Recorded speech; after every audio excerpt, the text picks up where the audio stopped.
Bienvenue dans Feu de connaissance, le podcast qui éclaire les arcanes de la culture administrative et de la sécurité civile à travers l'actualité.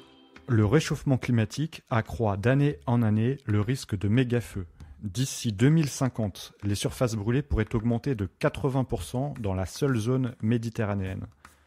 À l'été 2022, plus de 72 000 hectares de forêt et de végétation étaient brûlés en France. Suite à la promulgation de la loi du 10 juillet 2023 visant à renforcer la prévention et la lutte contre l'intensification et l'extension du risque incendie, un décret soumis à consultation jusqu'au 7 mars précise de nouveaux outils de prévention contre les feux de forêt. Feu de connaissance s'est posé plusieurs questions à ce sujet. Quelles sont les grandes orientations de la loi du 10 juillet 2023 et quels sont les deux nouveaux outils qui seront mis en place avec la parution du décret. Dans un contexte d'intensification et d'extension du risque d'incendie de forêt et de végétation du fait du changement climatique, la prévention est essentielle, d'autant plus que 9 feux sur 10 sont d'origine humaine. La loi du 10 juillet 2023 s'inscrit dans cet objectif, notamment par l'information préventive et la maîtrise de l'urbanisation. Elle impose notamment la mise en place d'une stratégie nationale et territoriale et des obligations préventives comme l'obligation légale de débroussaillement. Pour mieux anticiper et lutter contre les feux de forêt, les plans de protection des forêts contre les incendies, les PPFCI, sont rendus obligatoires dans les départements dont les bois et forêts sont classés à risque. Ces plans ont pour objectif la diminution du nombre de départs de feux de forêt, la réduction des surfaces brûlées et la prévention des risques d'incendie ainsi que la limitation de leurs conséquences. Le texte consacre au niveau de la loi l'interdiction de fumer dans tous les bois et forêts pendant la période à risque d'incendie. Des sanctions exemplaires pour les responsables de ces incendies sont également précisées.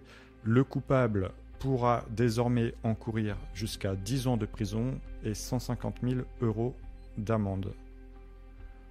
Au niveau des SDIS, la loi exonère désormais de la taxe sur les carburants, la TICPE, et une réduction de cotisation patronale est instaurée, sous condition de 2024 à 2026, pour les employeurs privés qui facilitent la disponibilité de leurs salariés qui sont sapeurs-pompiers volontaires au profit des SDIS.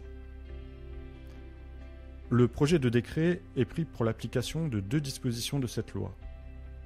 Le premier outil de ce décret permettra l'intégration des obligations légales de débroussaillement, OLD, à l'information acquéreur-locataire, IAL.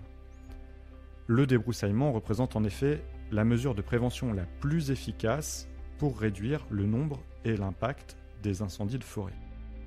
À compter du 1er janvier 2025, le nouveau décret rendra obligatoire l'information de l'acheteur ou du locataire que son futur bien immobilier est situé dans une zone assujettie à une OLD.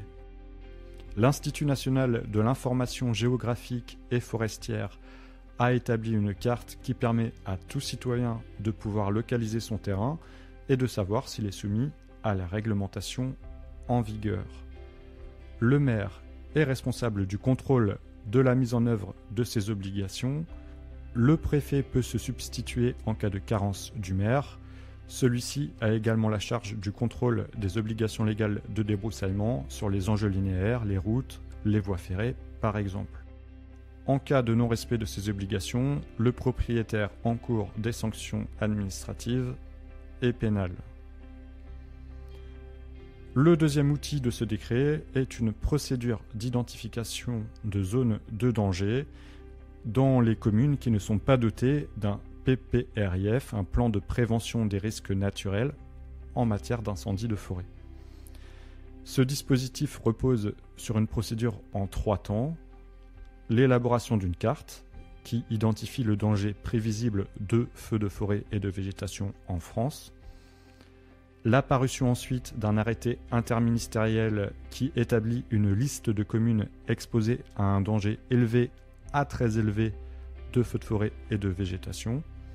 Enfin, dans les communes listées et non couvertes par un PPRIF approuvé, le préfet peut délimiter des zones de danger pour lesquelles s'appliquent des règles d'urbanisme visant à limiter l'exposition des personnes et des biens au risque d'incendie.